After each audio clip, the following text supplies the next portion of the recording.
आज यूपी देश भर की युवा खेल प्रतिभाओं का संगम बना है। खेलो इंडिया यूनिवर्सिटी गेम्स में जो 4000 जितने खिलाड़ी आए हैं, उनमें से अधिकांश अलग अलग राज्यों से हैं, अलग अलग क्षेत्रों से हैं। मैं उत्तर प्रदेश का सांसद हूं, उत्तर प्रदेश की जनता का जनप्रतिनिधि हूं और इसलिए यूपी के एक सांसद के नाते खेलो इंडिया यूनिवर्सिटी गेम्स में यूपी आए हुए और आने वाले सभी खिलाड़ियों का मैं विशेष रूप से स्वागत करता हूं। इन गेम्स का समापन समारोह काशी में आयोजित किया जाएगा। काशी का सांसद होने के नाते मैं इसे लेकर भी बहुत उत्साहित हूं। आज जब देश आजादी का अमृत महोत्सव मना रहा है, तो खेलो इंडिया यूनिवर्सिटी गेम्स के तीसरे संस्करण का आयोजन अपने आप में बहुत खास है। ये देश के युवाओं में टीम स्पिरिट को बढ़ाने का, एक भारत श्रेष्ठ भारत की भावना को बढ़ाने का बहुत ही उत्तम माध्यम बना है। इन गेम्स के दौरान युवाओं का एक दूसरे के क्षेत्रों से साक्षात्कार होगा, परिचय होगा। यूपी के अलग अलग शहरों में होने वाले मैचेज में उन शहरों से भी युवाओं का एक कनेक्ट बनेगा। मुझे पूरा विश्वास है कि जो युवा खिलाड़ी खेलो इंडिया यूनिवर्सिटी गेम्स में हिस्सा लेने आए हैं, वो ऐसा अनुभव लेकर जाएंगे जो जीवन भर उनके लिए यादगार पल बना रहेगा। मैं आप सभी को आने वाली स्पर्धाओं के लिए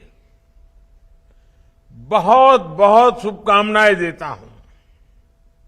साथियों, पिछले 9 वर्षों में भारत में खेल का एक नया युग शुरू हुआ है।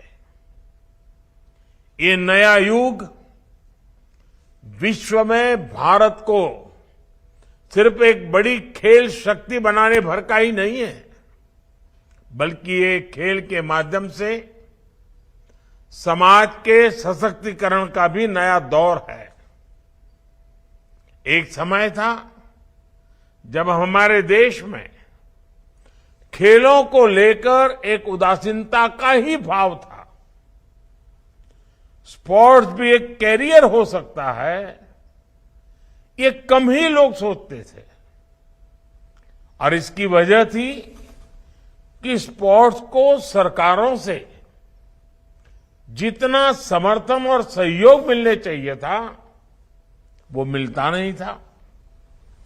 ना तो स्पोर्ट्स इंफ्रास्ट्रक्चर पर उतना ध्यान दिया जाता था और ना ही खिलाड़ियों की जरूरतों का ध्यान रखा जाता था। इसलिए गरीब और मध्यम वर्ग के बच्चों के लिए, गांव देहात के बच्चों के लिए खेल में आगे बढ़ पाना बहुत मुश्किल था। समाज में ये भावना बढ़ती जा रही थी कि खेल तो सिर्फ खाली समय बिताने के लिए होते हैं। ज्यादातर माता पिता को भी लगने लगा कि बच्चे को उस प्रोफेशन में जाना चाहिए जिससे उसकी लाइफ सेटल हो जाए। कभी कभी मैं सोचता हूं कि सेटल हो जाने वाली मानसिकता की वजह से न जाने कितने महान खिलाड़ी देश ने खो दिए होंगे।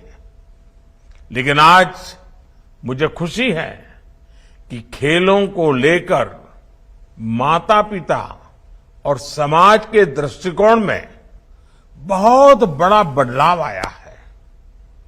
जीवन में आगे बढ़ने के लिए खेल को एक एट्रैक्टिव प्रोफेशन के तौर पर देखा जाने लगा है और इसमें खेलो इंडिया अभियान ने बड़ी भूमिका निभाई है। साथियों, खेलों के प्रति पिछली सरकारों का जो रवैया रहा है उसका एक जीता जागता सबूत कॉमनवेल्थ खेलों के दौरान हुआ घोटाला था। जो खेल प्रतियोगिता विश्व में भारत की धाक जमाने के काम आ सकती थी, उसी में घोटाला कर दिया गया।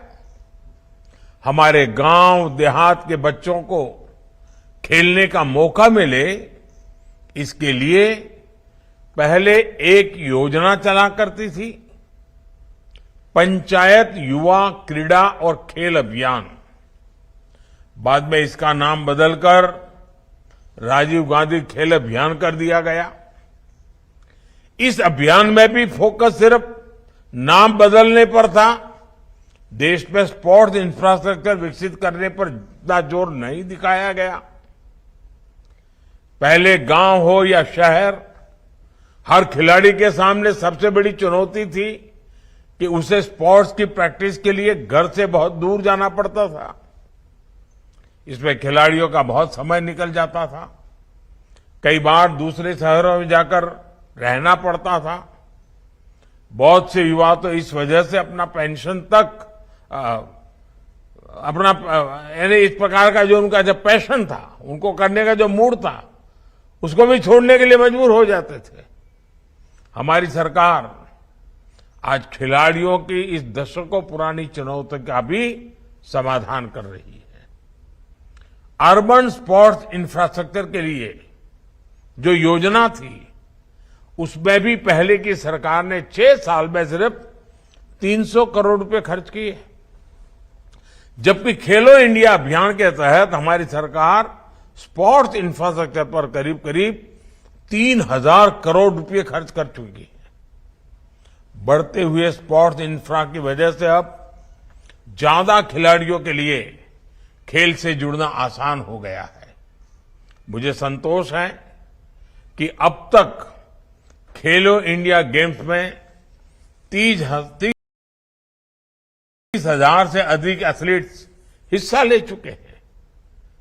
इसमें भी 1,500 खेलो इंडिया एथलीट्स की पहचान करके उन्हें आर्थिक मदद भी दी जा रही है। इन्हें आधुनिक स्पोर्ट्स एकेडमीज में टॉप क्लास ट्रेनिंग भी दी जा रही है। 9 वर्ष पहले की तुलना में इस वर्ष का केंद्रीय खेल बजट भी 3 गुना बढ़ाया गया है। आज गांवों के पास भी आधुनिक स्पोर्ट्स इंफ्रास्ट्रक्चर विकसित हो रहा है। देश के दूर सुदूर में भी अब बेहतर मैदान, आधुनिक स्टेडियम, आधुनिक ट्रेनिंग फैसिलिटीज बनाई जा रही है। यूपी में भी स्पोर्ट्स प्रोजेक्ट पर हजारों करोड़ रुपए खर्च किए जा रहे हैं। लखनऊ में जो पहले से सुविधाएं थी, उनका विस्तार किया गया है। आज वाराणसी में सीगरा स्टेडियम आधुनिक अवतार में सामने आ रहा है। यहां पर लगभग 400 करोड़ रुपए खर्च करके युवाओं के लिए आधुनिक सुविधाओं का निर्माण किया जा रहा है। खेलो इंडिया प्रोग्राम के तहत ही लालपुर में सिंथेटिक हॉकी मैदान, गोरखपुर के वीर बहादुर सिंह स्पोर्ट्स कॉलेज में मल्टीपर्पज हॉल, मेरठ में सिंथेटिक हॉकी मैदान और सहारनपुर में सिंथेटिक रनिंग ट्रैक के लिए भी मदद दी गई है। आने वाले समय में खेलो इंडिया प्रोग्राम के तहत ऐसी ही सुविधाओं का और विस्तार किया जाएगा। साथियों, हमने इस बात पर भी फोकस किया है कि खिलाड़ियों को ज्यादा से ज्यादा प्रतियोगिताओं में हिस्सा लेने का अवसर मिले। जितना ज्यादा खिलाड़ी स्पोर्ट्स कॉम्पिटिशन्स में हिस्सा लेते हैं, उतना ही उनका लाभ होता है, उनका टैलेंट निखरता है। उन्हें यह भी पता चलता है कि हम कितने पानी में हैं, हमें अपना खेल और कहां सुधारना है, हमारी कमियां क्या है, गलतियां क्या है, चुनौतियां क्या है।